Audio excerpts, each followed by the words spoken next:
मैं श्री प्रकाश हाजीपुर से आपके समक्ष भारत के पूर्व राष्ट्रपति डॉक्टर APJ अब्दुल कलाम के जीवन के संबंध में कुछ बातें रखना चाहता हूँ। APJ अब्दुल कलाम का जन्म दक्षिण भारत के तमिलनाडु राज्य में हुआ था।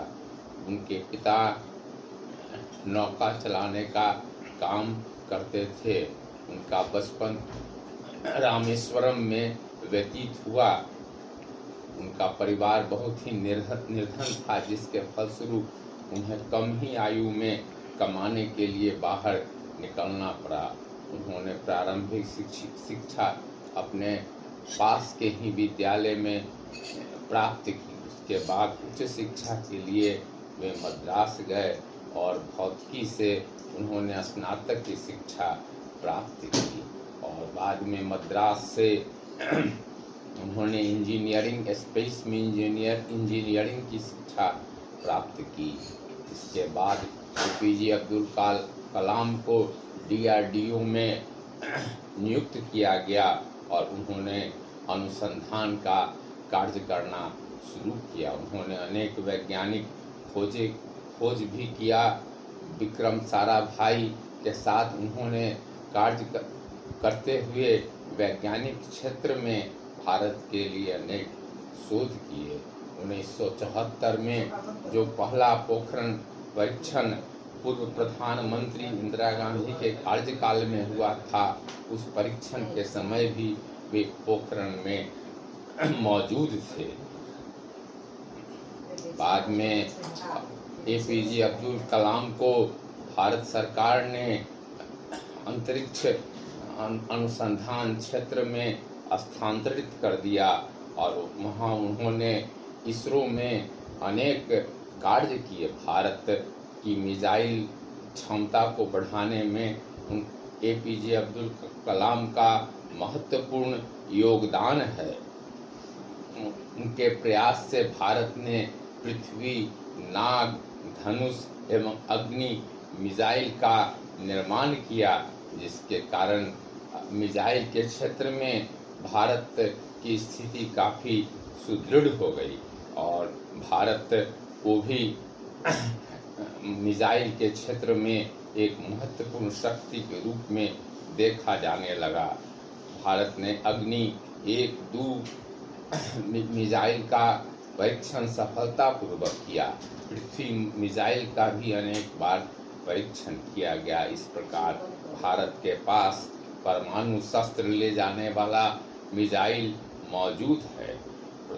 पूर्व प्रधानमंत्री अटल बिहारी वाजपेयी के कार्यकाल में पोखरण 2 पर परमाणु परीक्षण किया गया।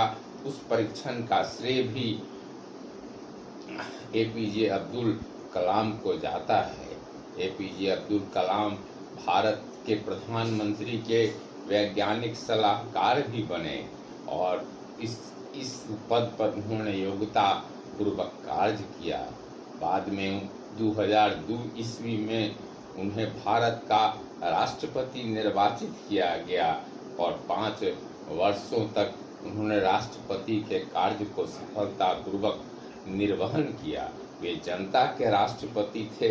सभी लोगों का द्वार, खासकर बच्चों के लिए का द्वार हमेशा खुला रहता था। वे बच्चों को हमेशा आगे बढ़ने की प्रेरणा देते थे। वे 2020 तक भारत को एक महान शक्ति के रूप में देखना चाहते थे। APJ अब्दुल कलाम ने बहुत सारी पुस्तकों की रचना की, जिसके द्वारा उन्होंने महान एवं शक्तिशाली भारत के निर्माण का स्वप्न देखा। दूसरी बार भी निर्वाचित होने का प्रस्ताव आया, लेकिन सर्वसम्मति नहीं होने के कारण कार्यकाल की समाप्ति के बाद उन्होंने पद को त्याग दिया। पद त्यागने के बाद उन्होंने अनेक शैक्षणिक संस्थाओं में कार्य किया और प्रबंध संस्थाओं में उन्होंने महत्वपूर्ण भूमिका अदा की। इसी सिलसिले में उन्हें शिलांग स्थित प्रबंध संस्था में अभिभाषण देने के लिए बुलाया गया, लेकिन संयोगवश वहीं हृदय गति रुक जाने के कारण उनकी आकस्मिक मृत्यु हो गई। अब एपीजे अब्दुल कलाम का भारतीय विज्ञान के क्षेत्र में बहुत ही महत्वपूर्ण योगदान है। अनेक वैज्ञानिक एवं शैक्षणिक संस्थाओं ने उन्हें डीलिट की उपाधि प्रदान की। इस तरह से वे एक महान वैज्ञानिक के रूप में सदा याद किए जाएंगे। उनका जीवन बहुत ही सादा था। वे सादा जीवन एवं उच्च विचार को उन्होंने अपने पूरे जीवन में अपनाया।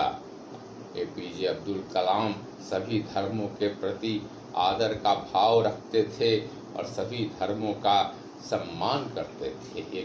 वे एक खुद बड़े राष्ट्रवादी विचारक भी थे।